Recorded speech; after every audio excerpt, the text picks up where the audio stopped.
Peaceful warrior film Dan Milman की वास्तविक जीवन पर आधारित कहानी है। डैन मिलमैन ने अपनी इस यात्रा को एक किताब में लिखा था जिसका नाम पीसफुल वॉरियर है और इसी किताब पर यह फिल्म बनाई गई है। फिल्म की शुरुआत इस तरह होती है कि डैन मिलमैन को बार बार एक सपना आता है जिसमें उनका पैर टूट जाता है। सपने में अचानक एक रहस्यमय व्यक्ति प्रकट होता है जिसने दोनों पैरों में अलग अलग जूते पहने होते हैं। यह सपना डैन को बार बार परेशान करता है। आज की रात भी उन्होंने वही सपना देखा। डैन मिलमैन अचानक घबराकर उठ जाते हैं। वह परेशान महसूस करते हैं और घर से बाहर निकल जाते हैं। पास ही एक गैस स्टेशन होता है जहां खाने पीने की चीजें भी उपलब्ध होती हैं। डैन वहां जाते हैं और कुछ सामान खरीदते हैं। जैसे ही वह वापस जाने के लिए मुड़ते हैं, उनकी नजर एक बुजुर्ग व्यक्ति पर पड़ती है। उस आदमी के पैरों में अलग अलग जूते होते हैं। डैन उसे गौर से देखते हैं और चौंक जाते हैं। वह वही व्यक्ति है जो उन्हें सपनों में दिखाई देता था। एक आदमी बोलता है, अरे तुम्हारे दोनों पैरों में अलग अलग जूते हैं। दूसरा आदमी जवाब देता है, हाँ मुझे पता है, एक जूता दूसरे से बहुत पुराना है। इतना कहकर डैन मिलमैन वहाँ से आगे बढ़ जाता है। उसी वक्त वह बूढ़ा आदमी भी उसके पीछे चल पड़ता है और बाहर गेट के सामने रखी एक कुर्सी पर बैठ जाता है। डैन उसे देखता है, फिर 2 कदम आगे बढ़ता है। अचानक वह पीछे मुड़कर देखता है, लेकिन कुर्सी खाली होती है। अब वह बूढ़ा आदमी वहाँ नहीं है। डैन नजर घुमाता है और देखता है कि वह आदमी 8 फीट ऊंची सीधी दीवार पर खड़ केवल 2 सेकंड में ऊंचाई पर पहुंच जाता है। नीचे खड़ा एक बुजुर्ग आदमी आश्चर्यचकित होकर पूछता है, तुम इतनी जल्दी ऊपर कैसे पहुंच गए? लेकिन डैन उसकी बात का कोई जवाब नहीं देता और चुपचाप वहां से चला जाता है। अगले दिन डैन अपनी जिम्नास्टिक्स प्रैक्टिस के लिए जाता है। इस बार वह एक ऐसी चुनौती लेने वाला होता है जो अब तक किसी भी जिम्नास्ट ने पूरी नहीं की थी। Back to back 3 flips. Dan पहले भी कई बार इस स्टंट को करने की कोशिश कर चुका था, लेकिन हर बार असफल रहा था और गिर चुका था। आज वह एक बार फिर तैयार था। आज भी वह गिर जाता है। उसका कोच उसे समझाते हुए कहता है, तुम अपने गेम में बहुत अच्छे हो, लेकिन अगर तुम ऐसी उल्टी सीधी हरकतें करते रहोगे तो खुद को चोट पहुंचा लोगे। कोच उसे समझाता है कि ऐसी चीजों से बचना चाहिए क्योंकि जल्द ही प्रतियोगिता आने वाली है। डैन पीछे एक दीवार की ओर देखता है। अचानक उसे पिछली रात की घटना याद आ जाती है, कैसे उस बूढ़े आदमी ने 8 फीट ऊंची सीधी दीवार पर छलांग लगाई थी। उसी रात डैन दोबारा उस बूढ़े आदमी के पास जाने का फैसला करता है।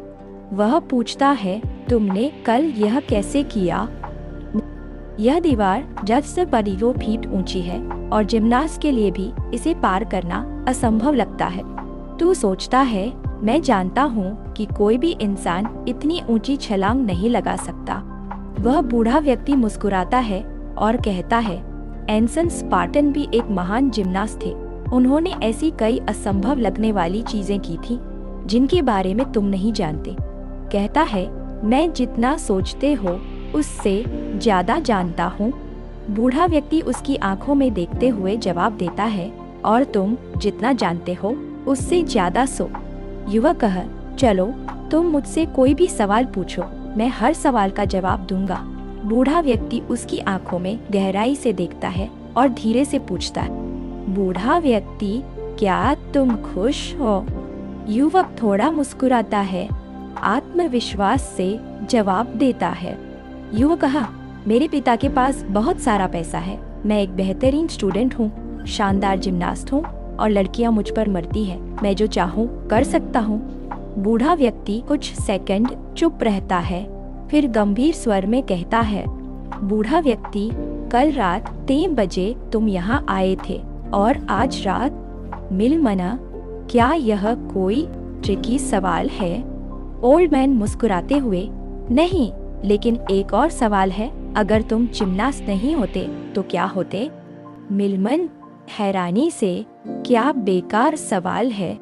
वह असहज महसूस करता है क्योंकि उसने इस बारे में कभी सोचा ही नहीं था। अचानक उसके भीतर हल्का सा डर पैदा होता है। यह एहसास उसे बेचैन कर देता है और वह वहाँ से चला जाता है। अगले दिन आप तीसरे सरे दो। जब मिलमन गहरी नींद में होता है, यह दृश्य दोबारा शुरू होता है जब वह युवक उसी बूढ़े आदमी को अपने सपनों में देखता है। घबराकर वह अचानक जाग जाता है और बिना समय गंवाए फिर से उसी गैस स्टेशन पर पहुंच जाता है। इस बार बातचीत पहले से अधिक गहरी होती है। युवक जिज्ञासु होकर बूढ़े आदमी से पूछता है, तुम इतने टैलेंटेड हो, फिर भी यहाँ गैस स्टेशन पर काम क्यों कर रहे हो? बूढ़ा आदमी मुस्कुराकर जवाब देता है, यह सिर्फ एक गैस स्टेशन नहीं बल्कि एक सर्विस स्टेशन है। हम यहाँ लोगों की सेवा करते हैं। युवक उलझन में पड़ जाता है और कहता है, लेकिन यह तो सिर्फ गैस भरने का काम है। इस पर बूढ़ा आदमी गंभीर स्वर में कहता है, दूसरों की सेवा करना ही हमारा असली उद्देश्य होना चाहिए। यहाँ एक लड़की आती है जो डैन मिलमन और उस बुजुर्ग व्यक्ति के लिए खाने का कुछ सामान लाती है। इस लड़की का नाम जॉय है और आगे चलकर डैन की उससे शादी होती है, वास्तविक जीवन में भी। खाना रखने के बाद जॉय वहाँ से चली जाती है। डैन और वह बुजुर्ग व्यक्ति भोजन करना शुरू करते हैं। डैन बहुत जल्दी खाने लगता है। यह देखकर बुजुर्ग व्यक्ति उसे रोकता है और कहता है, आराम से खाओ, कम से कम स्वाद को महसूस तो करो, खाने का आनंद लो, उसके हर स्वाद को पहचानो। खाने का आनंद लो, उसके हर स्वाद को पहचानो। बूढ़ा आदमी, रूल यह है कि कभी किसी को बेवजह परेशान नहीं किया जाता। युवा, मुझे यकीन है कि तुम्हारे ऐसे और भी कई बेकार के नियम होंगे। बूढ़ा आदमी को मुस्कुराते हुए, मेरे कोई नियम नहीं है, बस मैंने अपने अनुभवों से जीवन में बहुत कुछ सीखा है। बूढ़ा आदमी, तुम इस बात से तो सहमत हो न कि जो तुम खाते हो, जो एक्सरसाइज करते हो, वही तुम्हारी ताकत को निर्धारित करता है? युवा, हाँ बिल्कुल। ओल्ड मैन, तुम कितनी देर तक इसी स्थिति में खड़े रह सकते हो? डाना, आप बताइए। शिशरे, आप बताइए। आप आओ कर मैंने 5 मिनट। डैन तुरंत उस कट पोजीशन में खड़ा हो जाता है। ओल्ड मैन बाहर चला जाता है और अपने काम में व्यस्त हो जाता है। 2-3 मिनट बीत जाते हैं। ध्यान बेचैनी से, कितना समय हो गया? कितना बचा है? ओल्ड मैन कोई जवाब नहीं देता। डैन बार बार पूछता है, लेकिन उसे कोई प्रतिक्रिया नहीं मिलती। कुछ देर बाद डैन थककर गिर जाता है। डैन उठता है और वहाँ से चला जाता है। ओल्ड मैन, लगता है हर कोई तुम्हें यही बताना चाहता है कि तुम्हें क्या करना चाहिए और तुम्हारे लिए क्या सही है। लोग तुम्हें तुम्हारे सवालों के जवाब खुद ढूंढने नहीं देते, बल्कि चाहते हैं कि तुम उन पर भरोसा करो। डना, मुझे लगता है तुम भी यही चाहते हो। ओल्ड मैन, मैं चाहता हूँ कि तुम इस भारी दुनिया से नहीं, बल्कि अपने भीतर की आवाज को सुनकर सीखो। डना, क्या आप सत्संग करवाते हैं? ओल्ड मैन, लोग अक्सर अपने भीतर की सच्चाई से डरते हैं। यही कारण है कि तुम रातों को सो नहीं पाते, क्योंकि उस समय तुम खुद के साथ अकेले होते हो, बिना किसी बाहरी शोर के। डना, चौंक कर, तो फिर इसका हल क्या है? ओल्ड मैन, मैं तुम्हें प्रशिक्षित करूंगा, तुम्हें ऐसा योद्धा बनाऊंगा जो अपने शरीर और मन को पूरी तरह नियंत्रित कर सके और उसका उपयोग उस तरीके से करे जैसा पहले कभी किसी ने नहीं किया। इसके बाद डन वहाँ से चला जाता है, सोच में डूबा हुआ। अगले दिन डन जिम्नास्टिक की प्रैक्टिस के लिए पहुँचता है। वहाँ उसका एक दोस्त भी होता है जो अभ्यास के दौरान गिर जाता है।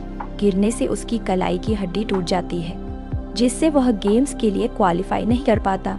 यह देखकर सभी परेशान हो जाते हैं, क्योंकि वह जिम्नास्टिक में बेहद प्रतिभाशाली होता है और अपनी कला में निपुण होता है। रात को डन फिर से ओल्ड मैन के पास जाता है। ओल्ड मैन एक गाड़ी ठीक कर रहा होता है। डन कुछ देर उसे देखता है, फिर धीरे से पूछता है, डना, क्या कभी ऐसा होता है कि कोई कितना भी अच्छा हो लेकिन फिर भी हार जाए?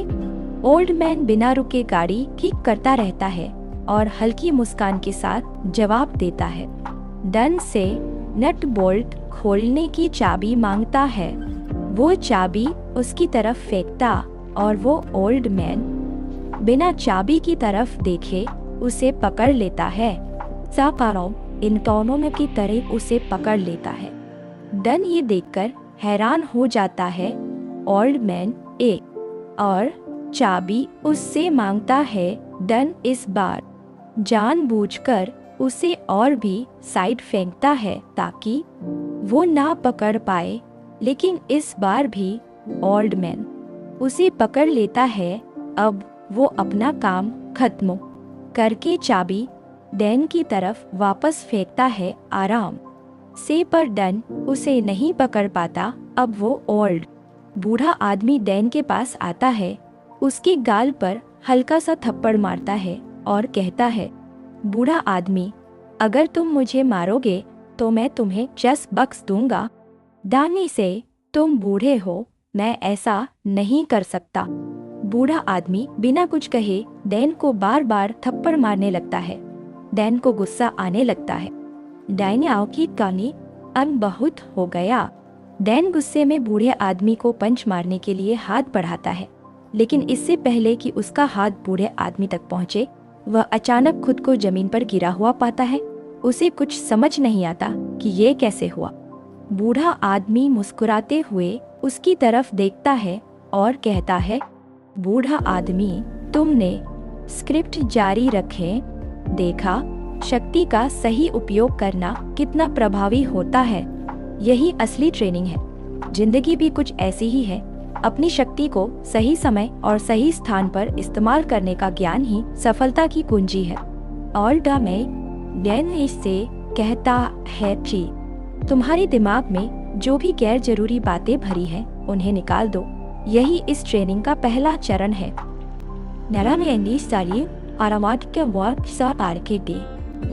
लेकिन मैं यह कैसे करूं? आख सामने कॉल्ड मेरे करे, कल कैंपस में मुझसे मिलो।